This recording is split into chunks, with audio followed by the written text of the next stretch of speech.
তো আমার মা একেবারে ঠান্ডায় কাবু হয়ে গেছে। একটু উপরে এসো। না না, মোবাইল সরিয়ে দিয়েছি, এসো। আমার বাড়ির গেটে একটা বেশ মোটা সোটা বিড়াল বসে রোদ পোয়াচ্ছে। না বললে এক কাজ করব, আজকে একাদশী আছে, আজকে তাহলে আর ভাত রান্না করব না, দুপুরবেলা লুচি আর আলুর দম খাবি। হ্যালো বন্ধুরা, কেমন আছে সবাই? আশা করি সবাই খুব খুব ভালো আছো, আমিও ভালো আছি। আবারও চলে এলাম একটা ফ্রেশ ছোট্ট ব্লগ নিয়ে। তো প্রথমে সকলকে জানাই সুপ্রভাত, গুড মর্নিং, শুভ সকাল। তো বাজে এখন সকাল 8:30। তো এর মধ্যে আমার চান টান পুরো একদম কমপ্লিট। তাড়াতাড়ি উঠেছি, কিন্তু আজকে আর মর্নিং ওয়াকে বেরোলাম না, কারণ বেশ ঠান্ডা পড়েছে। বাই চান্স যদি ঠান্ডা লেগে যায় সেই ভয় আর বেরোয়নি আর কি। তো একটু রোদে দাঁড়িয়ে আছি, চান করে না একটু রোদে দাঁড়াতে যা সুন্দর লাগছে, আর সেরকম টানা রোদ দিচ্ছে, আর একটু হাওয়াও দিচ্ছে। মুশকিলটা হলো এই, হাওয়া দিলে তো কেঁপে যাচ্ছি। তো চান করে উঠেই না গায়ে সোয়েটার চাপাতে একদম ভাল লাগে না। একটা গেঞ্জি পরে আছি, রোদে দাঁড়িয়ে আছি, ব্যাস এই পর্যন্ত।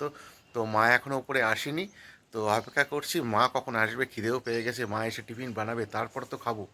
গরমকালে সূর্যের দিকে তাকাতে ইচ্ছা করে না, কিন্তু শীতকালে রোদে দাঁড়িয়ে সূর্যের দিকে মাঝে মাঝে তাকাতে মন্দ লাগে না। একেবারে মিষ্টি রোদ। আর এই দেখো, আমার বাড়ির গেটে একটা বেশ মোটা সোটা বিড়াল বসে রোদ পোয়াচ্ছে। তো আমার মা একেবারে ঠান্ডায় কাবু হয়ে গেছে। একটু উপরে এসো। না না, মোবাইল সরিয়ে দিয়েছি, এসো। আচ্ছা ঠিক আছে, উপরে এসো, খিদে পেয়ে গেছে, খিদে পেয়ে গেছে। আরে মোবাইল সরিয়েছি, এসো এসো। দাঁড়িয়ে রয়েছে কেন ঠান্ডার মধ্যে? ওপরে এসো, ওপরে এসো, ওপরে এসো। হ্যাঁ সরি, আমি সরে গেছি। ওপরে এসো, ওপরে এসো। কখন থেকে ওয়েট করছি, খিদে পেয়ে গেছে। আমার তো চান টান পুরো কমপ্লিট, একদম ঘরদোর গোছানো, বিছানা গোছানো, সব কমপ্লিট। তো ঘড়িতে দেখো এখন 9:15 হয়েছে, আর আমি টিফিন নিয়ে বসে গেছি। মাকে বলেছিলাম মা একটু লুচি করো, তো মা লুচি করলো না, আমাকে রুটি করে দিয়েছে, একদম গরম গরম রুটি।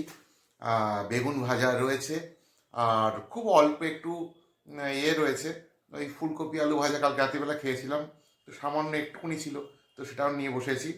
তো গরম গরম রুটি, বেগুন ভাজা আর ফুলকপি আলু ভাজা বেশ ভালোই লাগবে আশা করি, কিন্তু খুব ইচ্ছা করছিল লুচিটা খেতে।